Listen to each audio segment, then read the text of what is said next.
Cela a commencé par une seule ligne, dans une revue de neurosciences qui a stupéfié le monde scientifique. La respiration contrôlée peut désactiver le centre de l'anxiété du cerveau en moins de 60 secondes.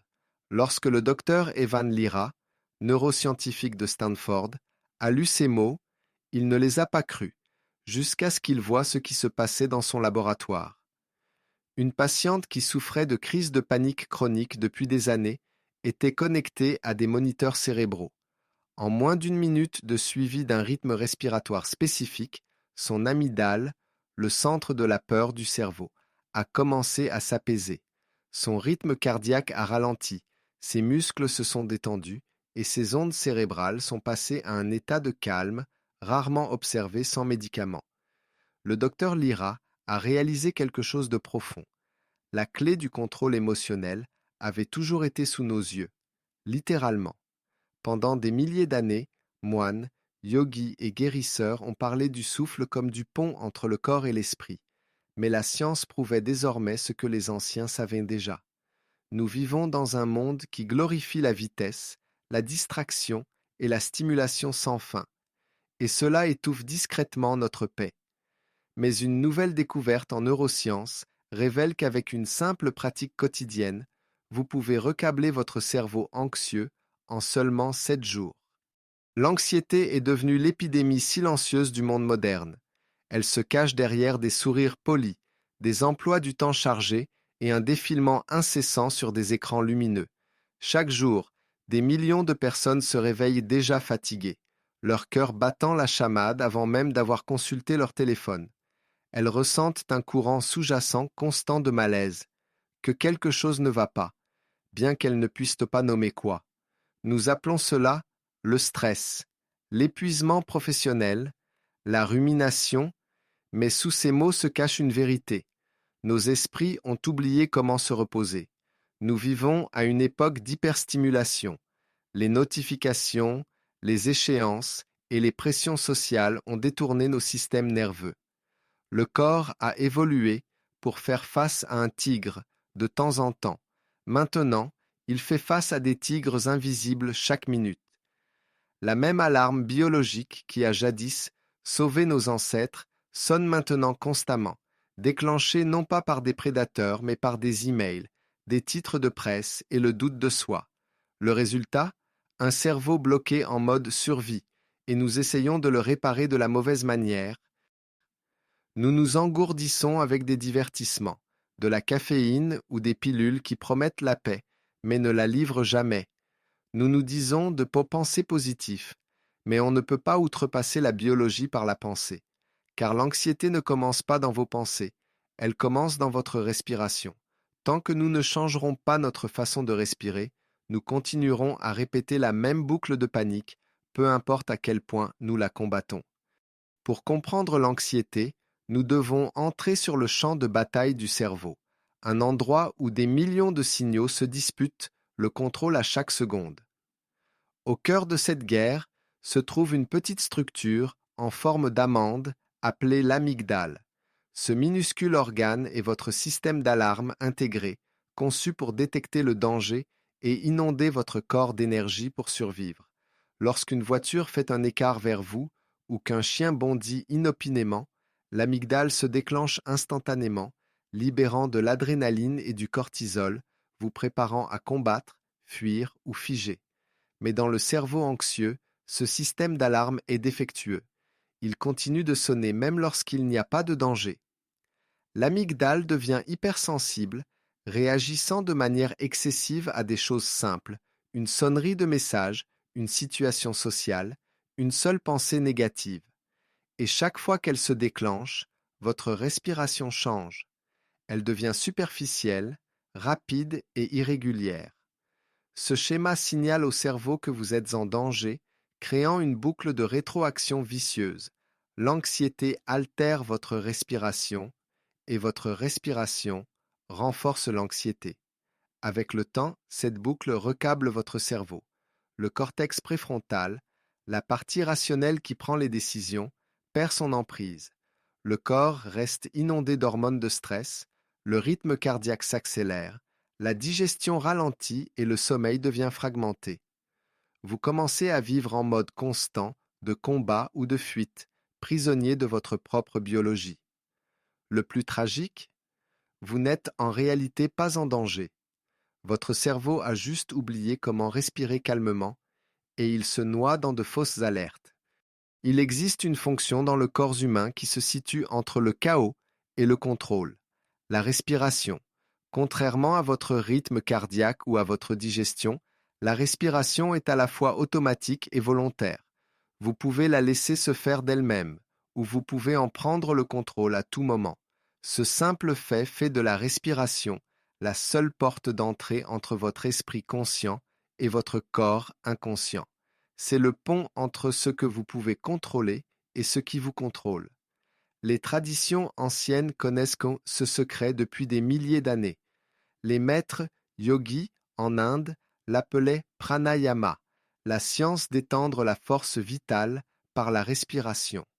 Les sages chinois l'appelaient qigong, cultivant l'énergie intérieure par une respiration consciente. Même les premiers mystiques chrétiens et les moines tibétains utilisaient la respiration rythmique comme un chemin vers la quiétude divine. Ils ont tous découvert, à leur manière, que la respiration n'est pas seulement de l'air, c'est un code, un rythme qui programme la chimie du corps et les émotions de l'esprit. La vie moderne, cependant, nous a appris à respirer superficiellement, haut dans la poitrine, comme si nous fuyions constamment quelque chose. Ce schéma non naturel maintient le corps piégé dans l'état d'alerte. Mais lorsque vous respirez profondément et rythmiquement, vous envoyez un signal puissant à votre système nerveux. Je suis en sécurité. À chaque expiration lente, votre cerveau commence à désapprendre la peur. La respiration devient votre médecine, ancienne, gratuite et toujours à portée de main. Il existe une fonction dans le corps humain qui se situe entre le chaos et le contrôle, la respiration. Contrairement à votre rythme cardiaque ou à votre digestion, la respiration est à la fois automatique et volontaire. Vous pouvez la laisser se faire d'elle-même, ou vous pouvez en prendre le contrôle à tout moment. Ce simple fait de la respiration la seule porte d'entrée entre votre esprit conscient et votre corps inconscient. C'est le pont entre ce que vous pouvez contrôler et ce qui vous contrôle. Les traditions anciennes connaissent ce secret depuis des milliers d'années.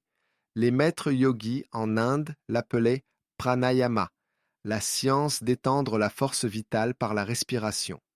Les sages chinois l'appelaient qigong, cultivant l'énergie intérieure par une respiration consciente. Même les premiers mystiques chrétiens et les moines tibétains utilisaient la respiration rythmique comme un chemin vers la quiétude divine. Ils ont tous découvert, à leur manière, que la respiration n'est pas seulement de l'air, c'est un code, un rythme qui programme la chimie du corps et les émotions de l'esprit. La vie moderne, cependant, nous a appris à respirer superficiellement, haut dans la poitrine, comme si nous fuyions constamment quelque chose. Ce schéma non naturel maintient le corps piégé dans l'état d'alerte. Mais lorsque vous respirez profondément et rythmiquement, vous envoyez un signal puissant à votre système nerveux. Je suis en sécurité. À chaque expiration lente, votre cerveau commence à désapprendre la peur. La respiration devient votre médecine, ancienne, gratuite et toujours à portée de main. Pendant des siècles, l'humanité a été divisée entre deux mondes, le scientifique et le spirituel. L'un cherche des preuves, l'autre cherche l'expérience. Pourtant, lorsqu'il s'agit du souffle, ces deux chemins se rejoignent parfaitement. La neuroscience moderne confirme désormais ce que les sages pratiquent depuis des millénaires. La respiration est le point de rencontre du corps, de l'esprit et de l'âme. Dans les textes yogiques anciens, comme le Hatha Yoga Pradipika, le souffle était décrit comme le véhicule de l'esprit. Contrôlez le souffle et vous contrôlez la conscience elle-même. Dans le bouddhisme, les moines utilisaient l'anapanasati, la pleine conscience de la respiration, comme une porte vers l'illumination. Dans la philosophie taoïste, le souffle transportait le QI, l'énergie vitale universelle qui nourrit toute chose. Ce n'étaient pas seulement des métaphores, c'étaient des observations d'une réalité intérieure bien avant que les machines ne puissent la mesurer. Aujourd'hui, les neuroscientifiques décrivent le même processus en termes biologiques. Lorsque vous respirez lentement, vous stimulez le nerf vague, un vaste réseau reliant votre cerveau à chaque organe majeur. Cette activation déclenche le système nerveux parasympathique, le mode de repos et réparation du corps. Le rythme cardiaque ralentit, la tension artérielle baisse, les niveaux de cortisol diminuent, le cerveau se rééquilibre. En substance, ce que les anciens maîtres appelaient flux d'énergie et ce que les scientifiques modernes appellent régulation neurale. Le docteur Lyra lui-même a admis qu'après ses découvertes, il a commencé à étudier les anciens rituels de respiration, réalisant qu'ils étaient des outils neurologiques sophistiqués déguisés en langage spirituel. La science rattrapait la spiritualité et ne la réfutait pas. Les deux indiquaient la même vérité, que la paix n'est pas quelque chose que l'on trouve en dehors de soi, c'est quelque chose que l'on respire dans l'existence, une inspiration consciente à la fois. Maintenant que vous comprenez la science et la philosophie, il est temps de vivre vous-même la transformation. Voici le protocole neurorespiratoire de 7 jours du docteur Lyra, une méthode prouvée pour rééduquer la réponse anxieuse de votre cerveau et restaurer un calme profond. La technique est simple, mais sa puissance réside dans la cohérence et l'attention.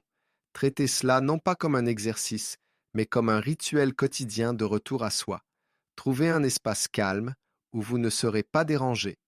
Asseyez-vous droit, le dos droit, les épaules détendues et les mains posées sur vos cuisses. Fermez les yeux. Avant de commencer, inspirez naturellement une fois et expirez lentement une fois. Sentez l'air entrer dans vos poumons et quitter votre corps. C'est votre rappel. La paix commence au moment où vous portez attention. Maintenant, commencez le rythme. Inspirez doucement par le nez pendant un compte de 4. Sentez votre abdomen inférieur se lever en premier, puis votre poitrine. Retenez votre souffle pendant 2 secondes, non comme un effort, mais comme une pause, une immobilité entre l'effort et la libération. Puis, expirez lentement par la bouche, pendant 6 comptes, comme si vous embuiez un miroir. Sentez votre corps s'adoucir à chaque expiration. Répétez ce cycle pendant 5 minutes le premier jour. Chaque jour suivant, ajoutez 2 minutes à votre pratique, jusqu'à ce qu'au 7e jour, vous respiriez consciemment pendant 15 minutes. Si votre esprit vagabonde, ne le combattez pas. Revenez simplement au décompte du souffle. Si des émotions surgissent, laissez-les vous traverser comme des vagues. Il ne s'agit pas de contrôle, il s'agit de libération. Le docteur Lyra explique que ce rythme 4, 2, 6 n'est pas arbitraire. L'inspiration plus courte active doucement le système sympathique, tandis que l'expiration plus longue renforce le parasympathique. Cet équilibre enseigne la sécurité à votre cerveau par le rythme. La pratique matinale donne le ton émotionnel de votre journée. La pratique du soir prépare votre corps au repos. Plus vous le répétez, plus votre système nerveux apprend rapidement le schéma du calme. À la fin de la semaine, vous pourriez remarquer quelque chose de subtil mais de profond. Votre corps commence à respirer de cette façon par lui-même, même pendant le stress. C'est à ce moment-là que vous savez que la technique a pris racine. Vous ne réagissez plus, vous recablez. À mesure que les jours passent et que votre respiration s'approfondit, la transformation commence de l'intérieur, discrète mais puissante, comme l'aube dissolvant l'obscurité. En surface, il peut sembler que rien d'extraordinaire ne se passe, mais à l'intérieur de votre corps et de votre cerveau, une symphonie complexe se déroule. Chaque respiration lente signale au système nerveux de changer de vitesse, désactivant les anciennes alarmes qui vous maintenaient autrefois en mode survie. Votre rythme cardiaque commence à se stabiliser, ne bondissant plus à chaque pensée de danger. La tension artérielle se régule. Le nerf vague vibre d'un rythme régulier, transportant des signaux de sécurité à travers tous vos organes. Le cortisol, l'hormone du stress qui inondait autrefois votre circulation sanguine, commence à diminuer. L'esprit n'envoie plus de messages paniqués au corps. Au lieu de cela, le corps rassure l'esprit, chuchotant « Tu es en sécurité ». Profondément dans votre cerveau, de nouvelles connexions neurales se forment. Le cortex préfrontal, votre centre de logique, d'empathie et de maîtrise de soi, renforce son lien avec l'amygdale, le centre de la peur. Cette connexion agit comme un parent qui réconforte un enfant effrayé. Avec le temps, l'enfant se calme plus vite. Les pensées anxieuses qui autrefois tourbillonnaient sans fin commencent à s'estomper avant de pouvoir s'installer. Émotionnellement, vous commencez à remarquer des moments de paix inattendus. Le silence entre les respirations semble sacré. Vous répondez aux défis avec clarté, au lieu de paniquer. Le sommeil s'approfondit, la digestion s'améliore, et le monde autour de vous semble moins menaçant, plus vivant. Même votre voix peut changer, plus douce, plus stable, plus ancrée. Les gens remarquent la différence. Spirituellement, quelque chose de plus profond s'éveille. Vous commencez à sentir que la respiration n'est pas seulement de l'oxygène, c'est la vie elle-même qui coule à travers vous comme elle l'a fait à travers chaque être qui a jamais vécu. Chaque expiration devient un acte de lâcher prise et chaque inspiration une acceptation tranquille du moment présent. Plus vous pratiquez, plus vous réalisez que l'anxiété n'a jamais été un ennemi. C'était un signal, un enseignant vous guidant vers votre propre centre. Grâce au souffle, cette leçon trouve enfin sa paix. Lorsque les recherches du docteur Lira ont atteint le public, des histoires de transformation ont commencé à affluer du monde entier, chacune différente, mais toutes porteuses de la même révélation silencieuse, que la paix n'était plus quelque chose à poursuivre, c'était quelque chose à respirer. Une histoire venait de Maya, une graphiste de 27 ans, qui luttait contre des crises de panique depuis son adolescence. Les médicaments émoussaient ses émotions. La thérapie l'aidait à faire face, mais la peur ne la quittait jamais vraiment. Le 3e jour de pratique de la technique neuro-respiratoire, quelque chose a changé. J'ai senti la panique monter comme d'habitude, a-t-elle écrit dans son journal. Mais au lieu de la combattre, j'ai juste respiré. 4, 2, 6. Au 4e cycle, ma poitrine s'est adoucie. La tempête est passée sans m'engloutir. À la fin de la semaine, ces crises de panique avaient complètement cessé. Puis il y eut Daniel, un pompier hanté par des années d'interventions traumatisantes. Le sommeil était son ennemi. Chaque nuit, son esprit rejouait les sirènes et les cris. Après une semaine de respiration consciente, ses cauchemars ont commencé à s'estomper. Il a décrit cela comme si son corps avait enfin retrouvé la sécurité. Pour la première fois depuis des années, il a dormi toute la nuit sans se réveiller terrifié. Et enfin, il y eut May, une mère de 2 enfants qui vivait sous la pression constante d'être parfaite. Son anxiété se manifestait par une rumination sans fin, listes, soucis, tâches inachevées. Mais à mesure qu'elle pratiquait le rythme respiratoire, son dialogue intérieur s'est adouci. Elle est devenue plus patiente avec ses enfants, plus indulgente envers elle-même. Ce n'est pas que la vie est devenue plus facile, a-t-elle dit, c'est que j'ai cessé de vivre en résistance à celle-ci. Ces histoires n'étaient pas des miracles isolés. Elles étaient la preuve de quelque chose d'universel, que lorsque le souffle devient stable, l'esprit suit. Les transformations se sont propagées, comme des ondulations, de la présence calme d'une personne à leur famille, leurs collègues, leur communauté. Respirant ensemble, ils ont commencé à guérir ce que les médicaments et le bruit n'avaient jamais pu, le rythme perdu de l'être humain. Quand l'anxiété s'estompe, elle ne laisse pas seulement le silence derrière elle, elle ouvre un espace pour que quelque chose d'extraordinaire puisse croître. Ce qui commence comme une pratique de 7 jours devient bientôt le fondement d'une toute nouvelle façon de vivre. Les personnes qui poursuivent le protocole neuro-respiratoire rapportent plus qu'un simple calme. Elles décrivent un changement dans la façon dont elles voient le monde, comme si la lentille à travers laquelle elles percevaient autrefois la vie avait été nettoyée de son brouillard. La concentration s'aiguise.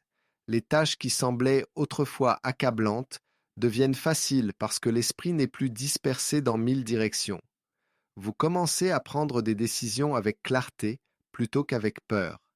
Les relations s'approfondissent car lorsque votre système nerveux est équilibré, vous écoutez différemment. Vous parlez à partir de la présence, non de la réaction. La colère se dissout plus vite. La patience grandit naturellement. Même la créativité, cette étincelle subtile souvent atténuée par le stress, revient avec une nouvelle intensité. Les artistes peignent à nouveau, les écrivains trouvent leurs mots, et les solutionneurs de problèmes découvrent l'élégance là où le chaos régnait autrefois. Mais peut-être le changement le plus profond se produit-il au niveau spirituel. Lorsque le bruit constant de l'anxiété se tait, quelque chose d'ancien commence à chuchoter à nouveau. L'intuition. Vous commencez à percevoir le monde non pas comme une menace, mais comme un champ de connexion. La nature semble plus vivante, les conversations semblent sacrées, le silence devient confortable, la respiration devient une prière, non pas de mots, mais de conscience. Le docteur Lyra disait souvent que la respiration n'est pas seulement une fonction biologique, c'est le rythme de l'âme qui s'exprime à travers le corps. Lorsque vous maîtrisez votre respiration, vous vous alignez avec la vie elle-même. Le rythme qui vous trahissait autrefois avec la panique devient le même rythme qui vous porte vers la paix, le but et le sens. La transformation ne s'arrête pas au bout de 7 jours, ce n'est que la porte d'entrée. Au-delà se trouve une vie où le calme n'est pas quelque chose que vous atteignez, c'est ce que vous devenez. À la fin des 7 jours, la plupart des gens remarquent un changement profond, un calme qui persiste même au milieu du chaos. Mais pour rendre cette transformation permanente, la constance devient la clé. Tout comme les muscles se développent par la répétition, votre système nerveux apprend la stabilité par une pratique quotidienne. La respiration doit faire partie de votre vie, tissée dans vos matins, vos pauses et vos moments de choix. Le docteur Lyra comparait souvent cela à l'accordage d'un instrument. Vous n'accorderiez pas votre guitare une seule fois en vous attendant à ce qu'elle reste parfaite pour toujours, disait-il. L'esprit est pareil. Chaque matin, passez quelques minutes en silence, assis droit, respirant au rythme 4-2-6. Laissez cela donner le ton de votre journée avant de toucher votre téléphone ou de prononcer un mot. Ce court rituel signale à votre cerveau que la paix passe avant tout, le reste suit. Pendant la journée, lorsque vous sentez la pression monter, échéance, dispute ou fatigue, prenez une seule respiration consciente. Inspirez par le nez pendant 4 secondes, retenez pendant 2 et expirez lentement pendant 6. Il est étonnant de voir comment un cycle de pleine conscience peut réinitialiser toute votre physiologie. Certains pratiquants utilisent même cette technique avant des réunions, des performances ou des conversations difficiles, transformant l'anxiété en concentration. Le soir, avant de dormir, revenez à votre respiration une fois de plus. Tamisez les lumières, fermez les yeux et respirez jusqu'à ce que votre corps s'apaise pour le repos. Cela ne calme pas seulement l'esprit, mais programme votre subconscient avec un sentiment de sécurité, vous assurant de vous réveiller rafraîchi plutôt que tendu. Pour rester constant, tenez un journal simple. Chaque soir, écrivez une phrase sur ce que vous avez ressenti en respirant et comment votre journée a changé grâce à cela. Avec le temps, vous verrez des schémas, des moments où la conscience a transformé la réaction en sagesse. Si vous manquez un jour, ne vous sentez pas coupable. La culpabilité n'est qu'une autre forme de tension. Revenez simplement à la respiration. Elle pardonne toujours, vous accueille toujours. La constance ne signifie pas la perfection. Elle signifie se souvenir. Chaque respiration est une invitation à recommencer, à revenir à votre centre, peu importe à quel point vous vous êtes égaré. Avec le temps, vous réaliserez que la paix n'est pas quelque chose pour lequel vous pratiquez. C'est l'état qui surgit lorsque vous cessez de vous abandonner. Alors que la technique neuro-respiratoire se répandait dans le monde entier, le docteur Lyra commençait chaque séminaire par le même message obsédant. Ce n'est pas une astuce de relaxation. C'est une clé biologique, et comme toutes les clés puissantes, elle exige le respect. Son avertissement n'était pas dicté par la peur, mais par la compréhension.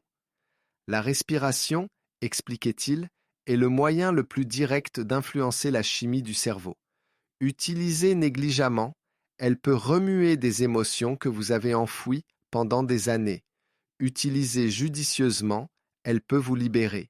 Certains participants à ces études ont constaté qu'à mesure que leur corps se détendait, de vieux souvenirs refaisaient surface, chagrin, colère, tristesse, longtemps supprimés. Le souffle n'avait pas seulement débloqué le calme, mais la vérité. Et la vérité, leur rappelait-il, est ce que la guérison ressent réellement. Ce n'est pas toujours paisible. Parfois, cela tremble avant de se stabiliser. C'est pourquoi il exhortait chacun à aborder la pratique avec patience et compassion, sans jamais forcer. Le but, disait-il, n'est pas de contrôler votre respiration, mais de l'écouter. Elle connaît le chemin du retour à l'équilibre. Le docteur Lyra a également mis en garde contre la recherche trop rapide de résultats. L'esprit moderne aime mesurer à quel point je me sens calme, combien d'anxiété me reste-t-il. Mais le système nerveux ne guérit pas sur commande. Il se déploie par couches. Certains jours seront sereins, d'autres turbulents. Les deux sont des signes de progrès. La respiration fait ce que la thérapie, les médicaments et la volonté ne peuvent souvent pas faire. Reprogrammer les fondements même de votre vie émotionnelle. Plus important encore, il a rappelé à ses étudiants que la respiration est sacrée. Chaque inspiration est un cadeau, disait-il, et chaque expiration, un abandon. Traitez-la comme telle. Lorsque vous respirez consciemment, vous ne manipulez pas le corps, vous communiquez avec lui. Vous reconstruisez la confiance entre l'esprit qui panique et le corps qui se souvient de la paix. Ce fut son dernier avertissement et sa plus profonde invitation. Ne sous-estimez pas cette pratique. Le même souffle qui alimentait autrefois votre anxiété détient maintenant le pouvoir de la dissoudre, mais seulement si vous lui accordez le respect qu'elle mérite. Le voyage se termine toujours là où il a commencé, par une seule respiration. Il y a 7 jours, ce souffle a pu sembler tendu, superficiel, agité. Maintenant, il circule différemment. Il porte force, douceur et conscience. Vous avez appris non seulement à inspirer et à expirer, mais à parler à votre propre biologie dans la plus ancienne langue connue de l'humanité. Vous avez été témoin de la façon dont quelque chose d'aussi simple que l'air peut calmer des tempêtes que les mots et la volonté n'auraient jamais pu. La découverte du docteur Lyra n'est pas seulement une avancée scientifique, c'est un rappel de quelque chose de profondément humain. Nous sommes nés en sachant respirer en harmonie avec la vie, mais le bruit du monde nous a fait oublier. Grâce à cette pratique, vous vous êtes souvenu. La respiration vous a montré que la paix n'est pas un miracle. C'est un muscle. Plus vous l'utilisez, plus elle devient forte. Maintenant, le choix vous appartient. Continuez à respirer avec intention. Partagez cette technique avec quelqu'un qui souffre en silence. Laissez votre calme devenir contagieux. Quand le monde redevient bruyant, et il le fera, revenez au rythme. 4 en inspiration, retenez pendant 2, 6 en expiration. Que ce soit votre boussole, votre médecine, votre enseignant. Si ce message a résonné en vous, prenez un moment dès maintenant pour vous abonner, pour rejoindre une communauté de personnes qui retrouvent leur paix, un souffle à la fois. Laissez un commentaire partageant votre expérience après 7 jours de respiration consciente. Votre histoire pourrait être l'étincelle qui aidera quelqu'un d'autre à guérir. Souvenez-vous, vous n'avez pas besoin d'échapper à votre vie pour trouver la paix. Vous avez juste besoin de respirer avec elle.